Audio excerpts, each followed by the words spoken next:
তার শাহী দরবারে শ্রদ্ধার সাথে হামদ ও শুকর আদায় করে আমাদের প্রাণ প্রিয় নবীজির উদ্দেশ্যে দুরূদ ও সালামের হাদিয়া প্রেরণ করে আল্লাহ পাকের মহাব্বত সম্পর্কিত একটি আয়াতের টুকরা এবং রাসূল করিম সাল্লাল্লাহু আলাইহি ওয়াসাল্লামের মহাব্বতের গুরুত্ব সম্পর্কিত একটি হাদিস শরীফ পাঠ করেছে বুখারী শরীফ থেকে। অল্প সময় কথা হবে। আমাদের পরিচয় হচ্ছে আমরা ঈমানদার, আমরা মুসলমান। আমাদের প্রথম এবং প্রধান পরিচয় কি? আমরা ঈমানদার, আমরা প্রত্যেকে মুসলিম,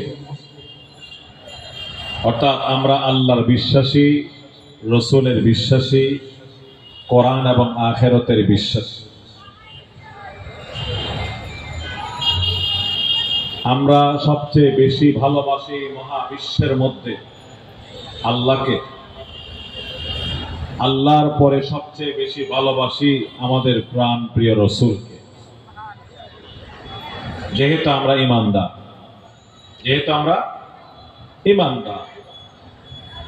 আমি যে আয়াতখানা তেলাওয়াত করেছি ওখানে আল্লাহ তাআলা বলেন, যারা ঈমানদার হবেন তারা সবচেয়ে বেশি ভালোবাসবেন আল্লাহকে। কাকে? আল্লাহকে। ওয়াল্লাযীনা আমানু আশাদ্দু হুব্বাল লিল্লাহ। যারা মুমিন, যারা ঈমানদার, তারা বেশি ভালোবাসে কাকে? আল্লাহকে। হাদিসের মধ্যে রাসূল করিম সাল্লাল্লাহু আলাইহি ওয়াসাল্লামের মহব্বতের কথা বর্ণিত হয়েছে, কোরআনের আয়াতেও আছে। সময় স্বল্পতার কারণে আমি ওদিকে গেলাম না। যে হাদিস শরীফ পড়েছে ওখানে রাসূল করিম সাল্লাল্লাহু আলাইহি ওয়াসাল্লামের মহব্বতের গুরুত্ব বর্ণনা করেছেন নবীজি। নবীজি বলেন, আমার উম্মত, হে বিশ্বের মানুষ,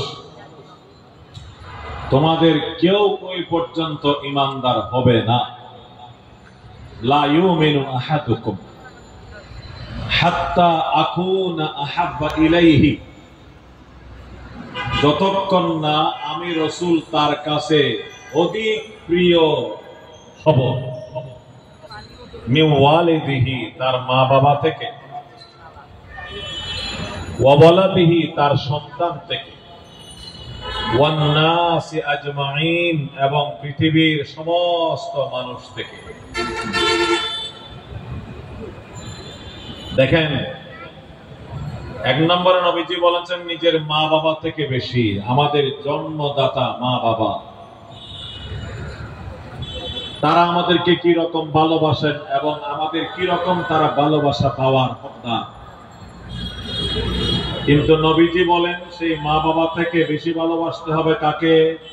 নবীজিকে। যদি ঈমানদার হতে চাও উম্মত। তারপরে ওয়া ওয়ালাদিহি, সন্তানকে আমরা কি পরিমাণ ভালোবাসি, সন্তানের জন্য মা বাবা কি না করে। কিন্তু রাসূল বলেন, উম্মত, তুমি যদি ঈমানদার হতে চাও তোমার সন্তান থেকে আমি রাসূলকে বেশি ভালোবাসতে হবে। এরপরে ওয়ান নাসি আজমাইন, আর নাম উল্লেখ না করে বাকি সব মানুষ, সেখানে আপনার বেগম, আপনার ভাই বেরাদর, আপনার বন্ধু বান্ধব, এলাকাবাসী, দলের লোক, এরকম একজন একজন, ওয়ান নাসি আজমাইন, পৃথিবীর সমস্ত মানুষ, তাদের ভালোবাসা আমাদের অন্তরে থাকতে পারে। সন্তানের ভালোবাসা অন্তরে থাকবে, মা বাবার ভালোবাসা অন্তরে থাকবে, কিন্তু সবার ভালোবাসা থেকে বেশি ভালোবাসা অন্তরে থাকতে হবে কার? রাসূলুল্লাহ সাল্লাল্লাহু আলাইহি ওয়াসাল্লাম। যদি আমরা ঈমানদার হই, এটা রাসূল পাকের হাদিস, সহিহ বুখারীতে আসছে হাদিসটি। উম্মত, তোমরা ওই পর্যন্ত ঈমানদার হতে পারবে না যতক্ষণ না আমি রাসূল তোমাদের কাছে অধিক প্রিয় না হব, তোমাদের মা বাবা, সন্তান এবং পৃথিবীর সমস্ত মানুষ থেকে। আমরা রসুলকে সেরকম ভালোবাসি তো? ভালোবাসতে হবে তো? আল্লাহ তাআলা আমাদের কলবের মধ্যে, আমাদের অন্তরের মধ্যে সেরকম নবীজির ভালোবাসা নসিব করুন না, আমিন। এবং আল্লাহর যে ভালোবাসা আমাদের থাকা দরকার আমাদের কলবে, আল্লাহ সেরকম ভালোবাসা আমরা সকলকে নসিব করুন, আমিন। এই যে বললাম আমাদের প্রধান পরিচয়, আমরা ঈমানদার মুসলমান। আমরা ঈমানদার মুসলমান তখনই প্রমাণিত হব যখন আল্লাহকে সবচেয়ে বেশি ভালোবাসবো। তখনই আমরা ঈমানদার প্রমাণিত হবে যখন আমরা রসুলকে বেশি ভালোবাসবো। রসুলকে, আল্লাহকে বেশি ভালোবাসার অর্থটা কি? পৃথিবীর সমস্ত মানুষ থেকে, মা বাবা থেকে, সন্তান থেকে, সব মানুষ থেকে আল্লাহকে, রসুলকে বেশি ভালোবাসার অর্থ হলো আল্লাহ এবং রসুলের যেখানে নির্দেশনা আসবে, আল্লাহ এবং রসুল যে কাজ করতে আমাকে বলবেন, আমার মা বাবা নারাজ হোক, আমার সন্তান নারাজ হোক, আমার আত্মীয় স্বজন সবাই নারাজ হোক, সবাইকে আমি নারাজ করতে পারবো, কিন্তু আমার আল্লাহ এবং রসুলকে আমি নারাজ করতে পারবো না।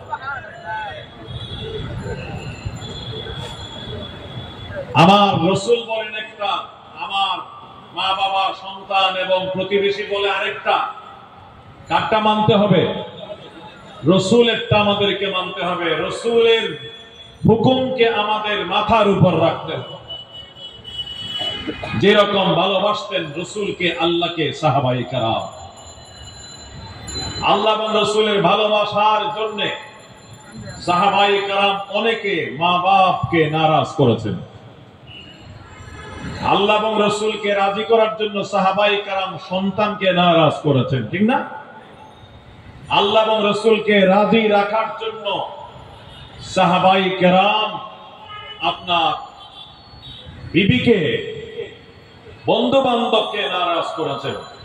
তোমরা সবাই নারাজ হতে পারো, আমার কিছু আসে আর যাই না, আমি আমার আল্লাহকে, আমার রসুলকে নারাজ করতে পারবো না। আপনার সব বন্ধু বান্ধব, পার্টির লোক, দলের লোক, পার্টির নেতা নেত্রী নারাজ হতে পারে, হোক, কিন্তু আমি আমার আল্লাহকে, রসুলকে নারাজ করতে পারবো না। কেন? আমার আল্লাহ এবং আমার রসুল যদি আমার উপর নারাজ হয়, তাহলে আমার দুনিয়াও বরবাদ, আখিরাতও বরবাদ। এরা কেউ নারাজ হলে আমি এত ক্ষতিগ্রস্ত হব না, আল্লাহ এবং রসুল নারাজ হলে তো আমি চরম ক্ষতিগ্রস্ত হব। আমার দুনিয়াও বরবাদ যাবে, আমার আখিরাতও বরবাদ যাবে। দ্বীন, ধর্মের, ইসলামের মূল কথা হলো এটা, আল্লাহর ভালোবাসা, রসুলের ভালোবাসা। আল্লাহর ভালোবাসার ভিতরে রসুলের কালাম, আল্লাহর কালাম কোরআনের ভালোবাসাও আছে। রসুলের ভালোবাসাটাও রসুল, আল্লাহর রসুল হওয়ার কারণে। এরকম সুন্নাহ, রসুলের হাদিস, সুন্নাহকে আমরা ভালোবাসবো কেন? এটা রসুলের সুন্নাহ হওয়ার কারণ। এইভাবে যদি আমরা আল্লাহ এবং রসুলকে মাথার উপর রাখতে পারি, সবাই আমার নারাজ হোক, আমার আল্লাহ এবং রসুল যেন আমার উপর নারাজ না হয়, তাহলে আমার দুনিয়াও কামিয়াব হবে, আমার আখিরাতও কামিয়াব হবে। আমার তো আল্লাহ এবং রসুলেই আখিরাতের মধ্যে লাগবে, কবরে গেলে লাগবে, পরকালে লাগবে। কবরে যাওয়ার পরেই আমাদেরকে প্রশ্ন করা হবে, তোমার রবকে, তোমার নবীকে, তোমার ধর্মকে। প্রশ্ন করা হবে কি হবে না? তোমার রবকে, রব আল্লাহ বলতে হবে। যে বা যারা বলতে পারবে না রব আমার আল্লাহ, কেউ যদি বলে রব আমার আল্লাহ, এই ব্যাপারে আমি রবকে, আমার এই ব্যাপারে আমি নিরপেক্ষ ছিলাম, আমি কাউকে রব মানিও নাই, কাউকে আমি অস্বীকার করি নাই, রব আল্লাহ, এটা যদি ক্লিয়ার না হয়, তাহলে আপনার কবর হবে জাহান্নামের গর্ত। আপনাকে বলতেই হবে রব আপনার আল্লাহ, রব আমার আল্লাহ।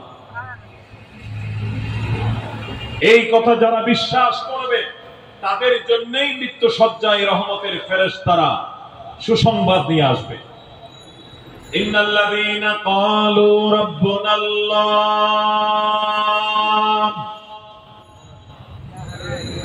ইন্নাল্লাযীনা ক্বালু রাব্বুনাল্লাহ ثم استقاموا تتنزل عليهم الملائكة ألا تخافوا ولا تحزنوا وأبشروا بالجنة التي كنتم توعدون।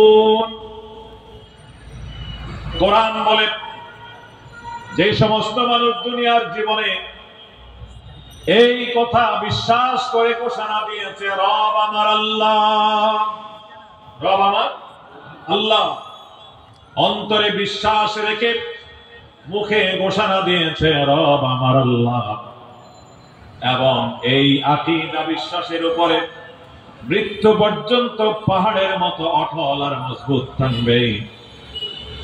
দুনিয়া নারাজ হোক, আমার আল্লাহকে আমি নারাজ করব না।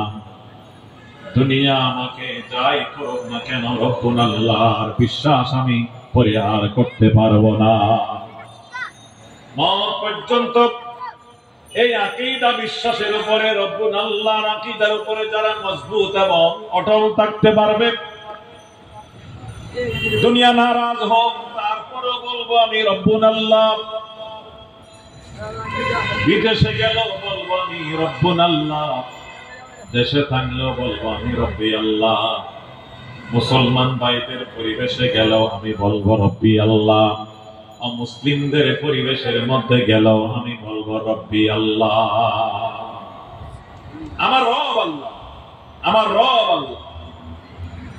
এই জন্য প্রয়োজনে আমি জেলে যাব, এই জন্য প্রয়োজনে আমি ফাঁসির কাস্টে ঝুলবো, তারপর রব্বুল আল্লাহর বিশ্বাস সারা যাবে না।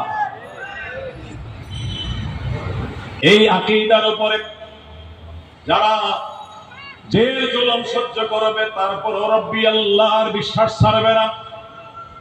যারা প্রয়োজনে ফাঁসির কাস্টে ঝুলবে, তারপর রব্বি আল্লাহর আকীদা বিশ্বাস পরিহার করবে না, এটাকে মাথার উপর রাখবে। কোরআন কি বলে? তাতানাজ্জালু আলাইহিমুল মালাইকা আল্লা তাখাফু ওয়ালা